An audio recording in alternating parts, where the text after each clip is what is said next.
excited to share a couple of different Snorkl activities and also some acronyms because we're teachers and we love acronyms. So I'm going to go ahead and kick this into presenter view.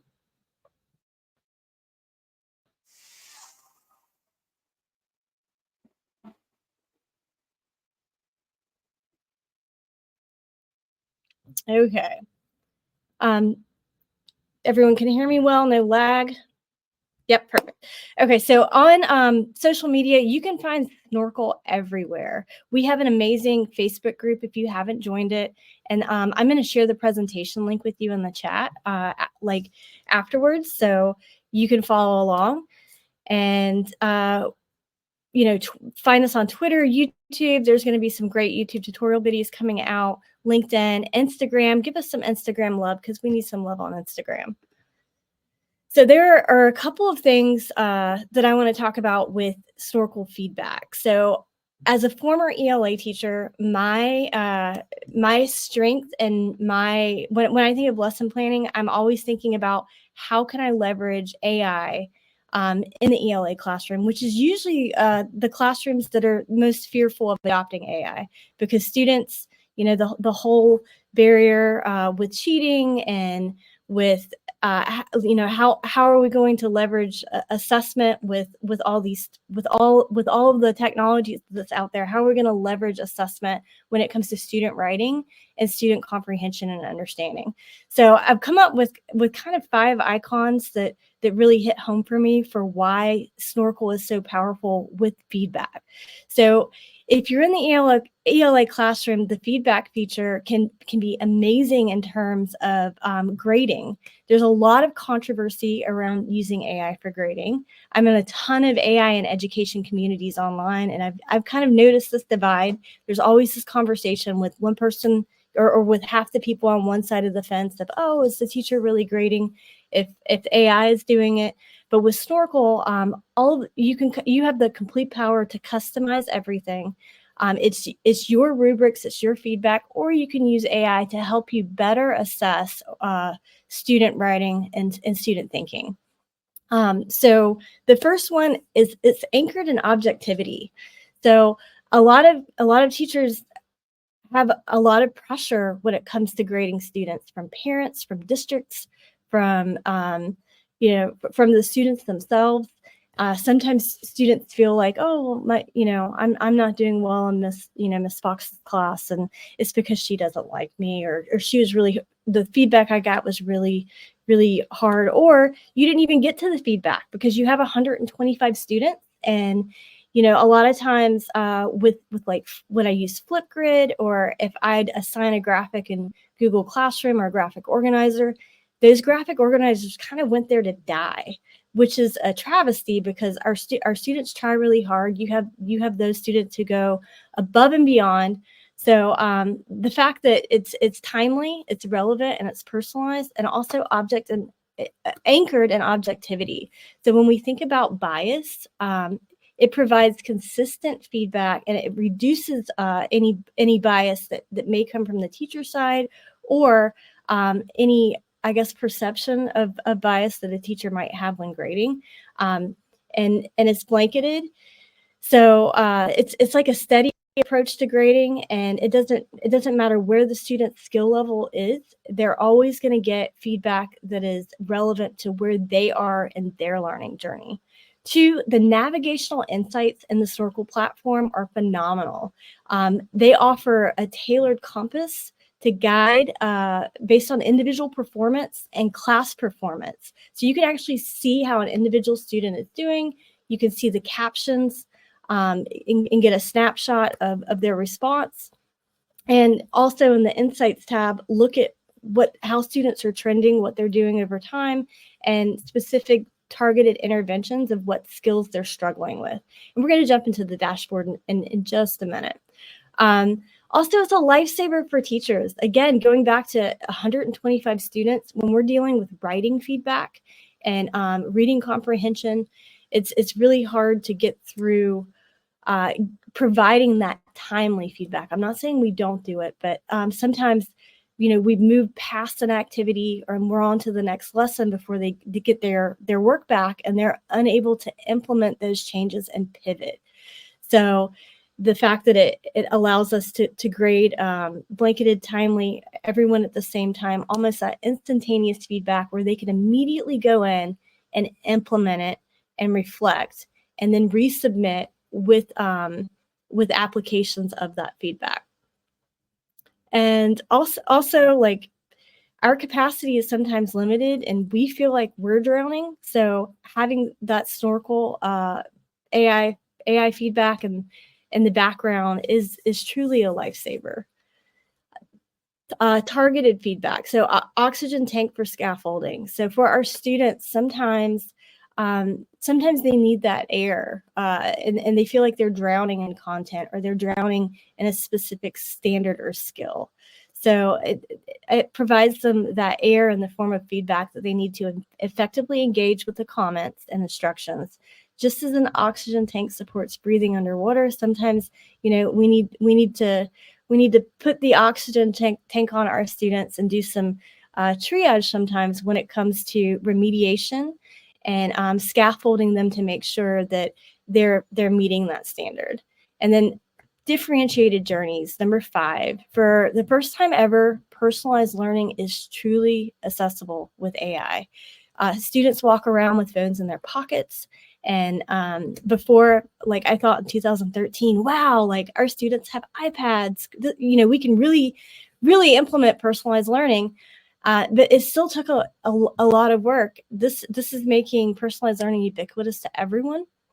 And it's kind of akin to a customizable nautical map. No one's map has to look the same anymore. No one has to take the same pathway to understanding. And with the interventions, the strategies, and the feedback that AI permits us to provide, it's just, we're living in a phenomenal time.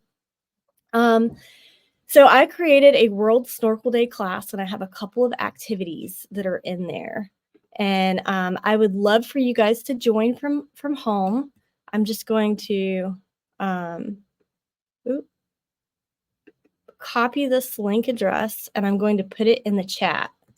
So if you want to join along from home, I think I put the right link in the chat. If you want to join along from home, we are going to do some activities together. The class invite is TKLTQW. If someone wants to put that in the chat for me, that would be amazing and fantastic.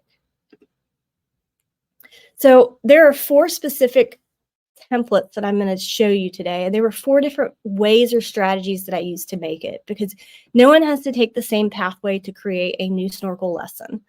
And I have an acronym for you that's going to kind of help you understand the different ways that you can leverage lessons you already have, graphics you already have, graphics that you found, creating something from scratch, or being innovative and using AI outside of Snorkl to help generate some of your lessons. Because I created like a master prompt for you if you're just getting started with Snorkl, to help you think about how to craft a Snorkl activity. So being an ELA teacher, we're going to focus on poetry and language arts.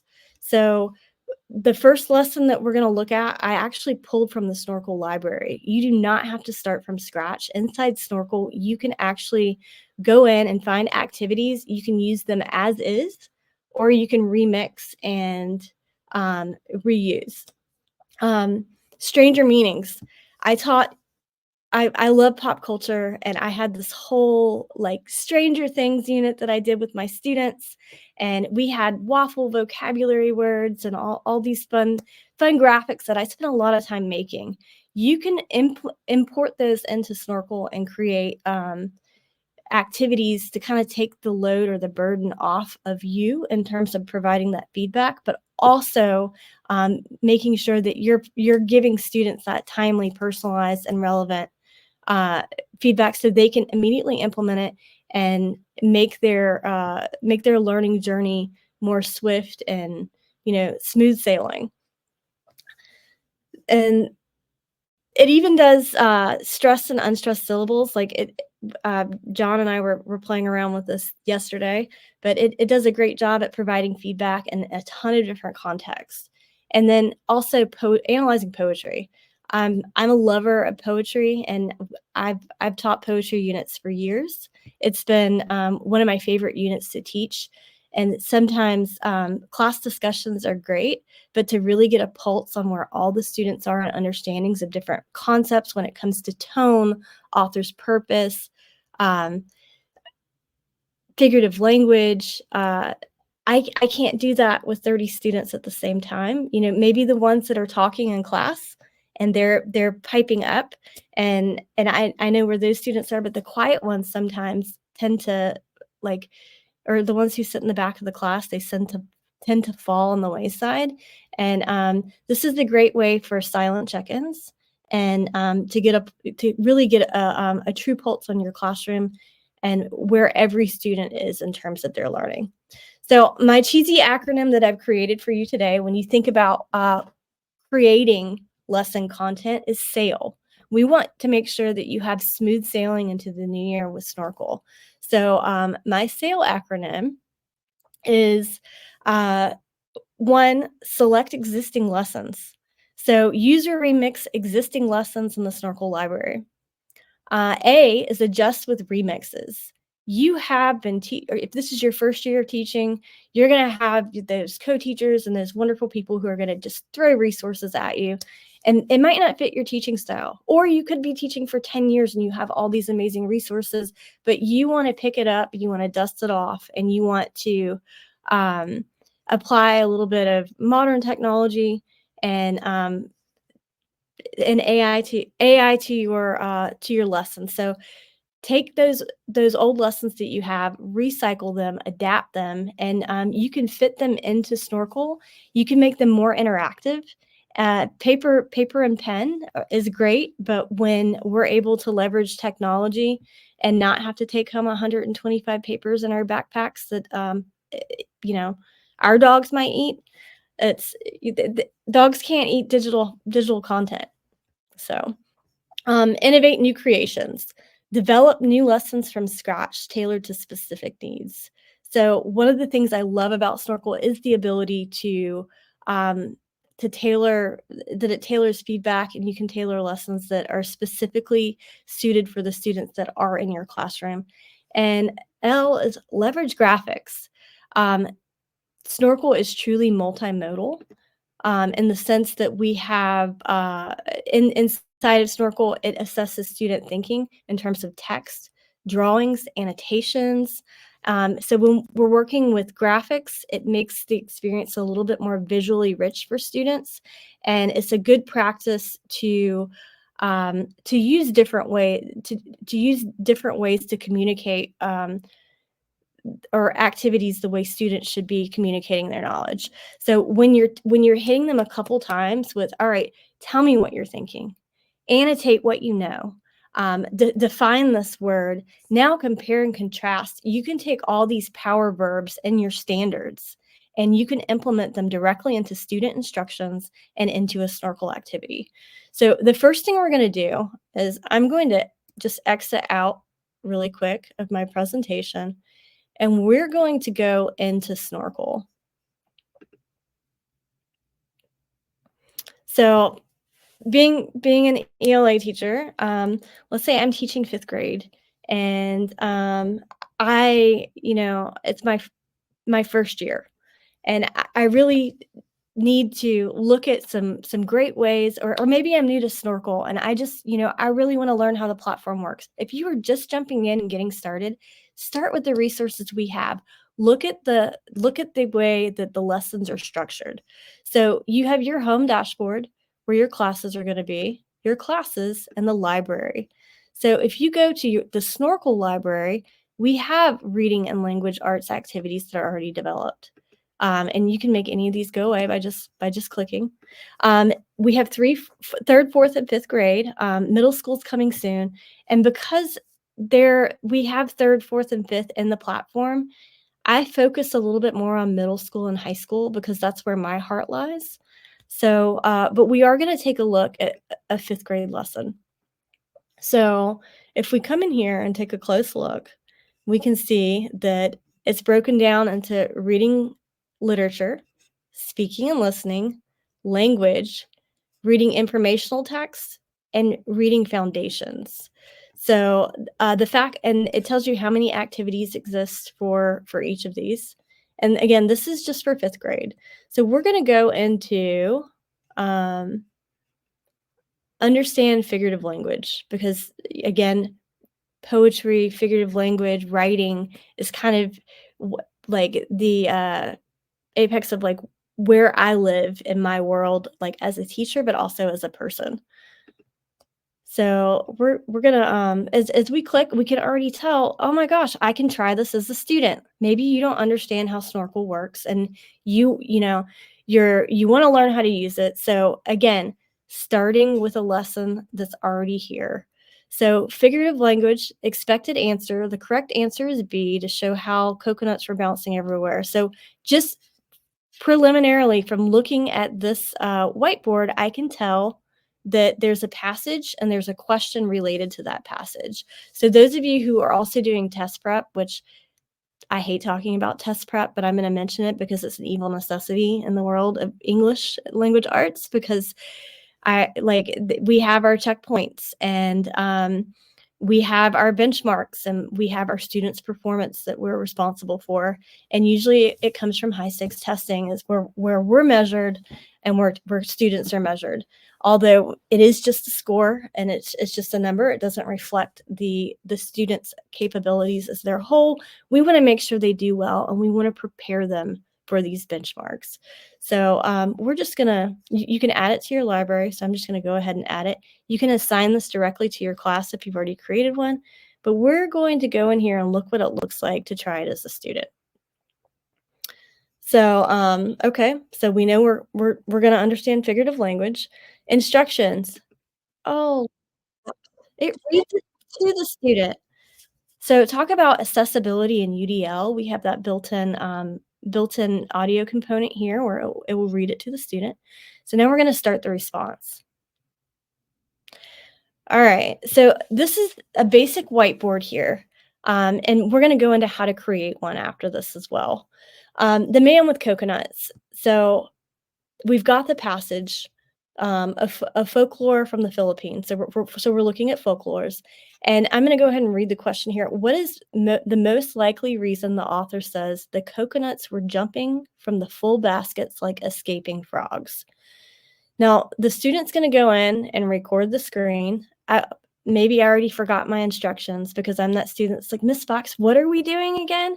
So I'm going to click this button here. All right, so I just have to read the passage and answer the question. Pretty simple. So, and it can be as simple as they read the passage and they answer the question. So Juan had been laboring tirelessly for hours. He was harvesting coconuts. I'm not going to read the whole thing to you. So A, because the frogs, we already know it's B because we we saw that in the teacher dashboard. But it's recording my voice. This is great for going through and listening to students after the fact, after they've submitted something. So Juan had been laboring tirelessly for hours. He was harvesting coconuts to sell. Now I've lost time. That gets recorded. Their annotation, everything they draw on the whiteboard gets recorded. So the AI feedback is assessing my voice or assessing the student's voice, the student's reading pattern. And if you had like a compare and contrast, or if you had them maybe use a highlighter feature here. So we could actually go in, I'm going to end this review. I would hit submit here. It's probably going to say I did not read the whole passage because I was talking the whole time, but because it does a great job at picking up on words and matching it to what's on the whiteboard. So it's going to generate the feedback. And again, it provides closed captioning here. And it gives the student the option to respond again always, because the feedback is kind of like a glow and grow. It's like, oh, great job, you did this well, or you answered the question correctly. One of the things I love is even if they do answer the question correctly, I'm correct, but I'm 1 out of 4. You know why? Because I just jacked around and talked to you guys the whole time and didn't focus on my passage, which your students are going to do when they're sitting next to their friends sometimes. So good job on choosing the correct answer. You understood the figurative language. However, I noticed that you didn't explain why you chose option B. Can you tell me why the author compared the coconuts? I didn't, you know? And then again, we can listen to that and we can always go up and respond again. So now that I've tried this out as a student, I know I've added it to my library. So I'm in student mode still. So I have to go back over to my teacher dashboard here. Um, and we're going to go find that lesson. So if I go to my library, I've just added it. It's right here. You know what? I liked that, but I think I'm gonna edit it. So, it doesn't really for me, I think it underutilizes all the tools. I want students to come in and highlight features too. Maybe I'm building on a lesson from last week where they had to, where they learned about adjectives or descriptive language or imagery or, maybe it was dialogue. So, I'm going to have them go in and add a component, read the passage, then answer the question carefully, highlight each example of figurative language, and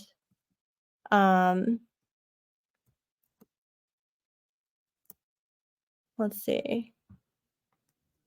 We're just going to have them highlight here. So now I need to go back into the whiteboard because we've got that AI feedback component, but the AI feedback is also we've got the instructions here where they can listen to it again. You can come in here and you can add different instructions to a pre-existing lesson that's already here as well. And the AI on the whiteboard, or the AI is going to read the whiteboard in addition to the instructions to help generate an expected answer and how it's what other accessibility features are built into the system. Eagle EdTech, you should be able, hold on, I'm going to pivot here for a second. I'm going to go to done editing. The next thing you need to remember is the prompt question. You need to put the prompt question here. So we have the man with the coconuts. We have the passage here that's included, and then the question that's on the whiteboard, and then the expected answer. So when I highlight each example of figurative language and autofill with AI, it's going to change a little bit what the expected answer would be, and it's going to give you some whiteboard recommendations here. But I want to address your question. So if we go to the Snorkl library, when I click, it sends me into student mode and doesn't let me add it. What you probably did, so I'm still in student mode here. So what probably happened is in your other tab, you're in teacher mode. So you can come in, and for those of you asking or wondering what I'm talking about, here's the quote. Go back into 5, go back down to figurative language, and you try as a student. So when I click try as a student, boom, it opens me up in a student tab. I have to go back to that teacher tab, add it to my library, or assign it to a class that I've already created. So this is a fantastic way, number one, to familiarize yourself with the way prompting works in Snorkl. So if we go over to understand idioms here, try as a student. And I've already done this one. So I have feedback here. Great job on choosing the correct answers. However, remember to explain your thinking out loud. I see you've circled the correct answers, which is good, but you can also write down why you think. So again, going back to that multiple ways to answer, there's the annotation. Students can add text boxes. They can type their answers out. They can talk their answers out. And having that from an accessibility standpoint, giving them multiple ways to demonstrate their knowledge is fantastic. I had a student who was a voluntary mute. He didn't speak the whole year. Man, you give him an activity like this or a drawing activity or an edu protocol sketch and tell, he'd really, really get into those. Let's see. So that is creating select existing lessons in Snorkel. So going back to, and I'm just not gonna get back into the presentation because I'm going back and forth between the tabs. Stranger meanings. So denotation, connotation, euphemism, semantics. This is something, shades of meaning in writing, author's choice. Like, why did you choose that word? Sometimes it's really hard to get students to understand the power of words and the power of being very particular of the syntax we choose to communicate things and the tone that we're trying to convey as a writer, but also understanding why authors do that.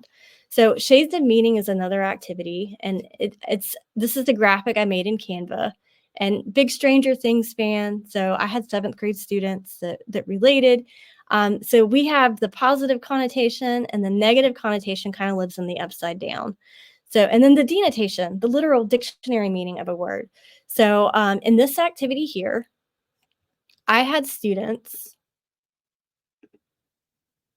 If I go in, sorry, if I go into back into my teacher dashboard here, I'm going to go into my classes here. World Snorkel Day. You guys have access if you join to all these activities to kind of see the differences here.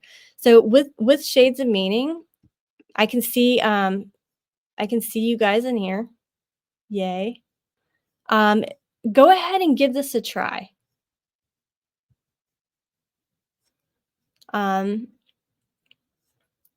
So here's my version. So one thing as a teacher, pro tip, always test out your lessons before you assign them to make sure that the feedback is working, that it's pulling from the whiteboard, that your instructions are clear. Because for this one, it says my feedback here, I got 3 out of 4. I feel like I deserved a 4 out of 4. And it came back to maybe something was wrong with the way I prompted it. So we're going to go in and look at the prompting in a second, but great job on your explanation and understanding. We're just going to listen to this real quick. Hear my audio? Okay. Okay. So I've got a setting set right now to where in my classroom, you can actually see other student responses. You can turn that off. Like, you don't have to have that on, but I've turned it on for the purpose of professional development to where you can go in and you can actually see the other responses from others. I'm going to go ahead and make this public here. And again, closed captioning. I'm going to go back. You've got your insights tabs, which is amazing. That it takes a few minutes to generate, but it's your performance trends. It's gonna kind of group your students to show you which ones need more scaffolding or remediation, which ones have got the skill. And in terms of flipping your classroom or creating those multiple pathways for students, there are students who can go ahead to the next lesson if you've got your content built out, and then you can spend time because AI is kind of doing these little mini conferences with students. You can spend that time with the students who truly need that remedial help, getting to that level of understanding with the standard. So we've got incomplete or incorrect synonyms, and then we have misunderstanding of connotation. Oh, Jeff, really? Is he on here? And then I made the lesson, so obviously I'm the top exemplar. So going back to our edit settings, so shades of meaning. So I just uploaded a graphic I already had, which is here. Nope. Go back real quick. In my instructions, provide the literal meaning or dictionary definition. 2, after defining the word, brainstorm 2 synonyms. So I've got the instructions that I put in here. Collaboration, students see peers' work. Yes, but only the top responses. Or you could have them see all or none.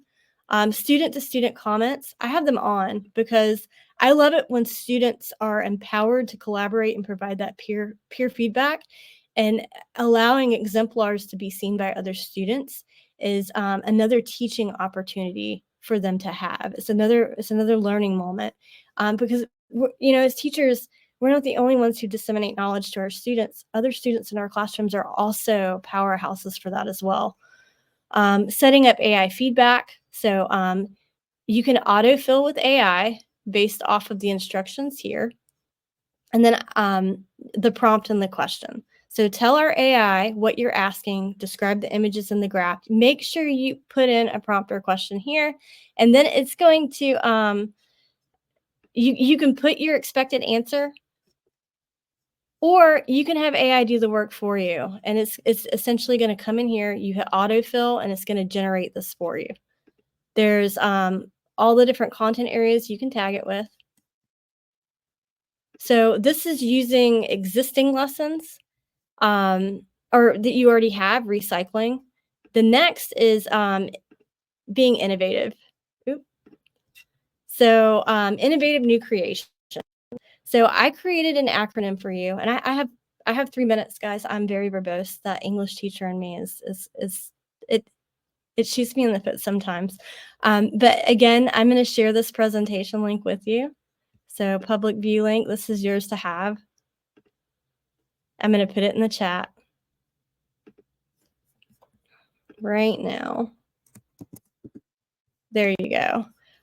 This is the acronym that I created that you need to think about when designing activities for students. One, define the standard and key action verbs. Are they analyzing, describing, annotating, identifying student steps? Step 1, read the poem. Step 2, do this. Step 3, annotate or visualize it. Visualize through diagramming, text, and annotating. So it's more than just having tasks where they're spoken, or it's making sure that you're leveraging the full capacities of Snorkl using that annotative whiteboard, explaining, and then have them explain their thinking or reasoning.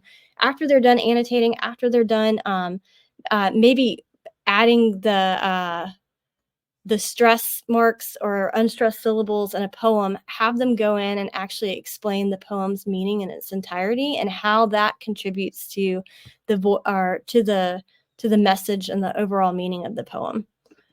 Let's see. And here's a quick example. I love metaphysical poetry and John Donne. So this is a valediction forbidding mourning. Number 1, they had to define the term conceit. And you guys can read it. You have the present. Thank you so much.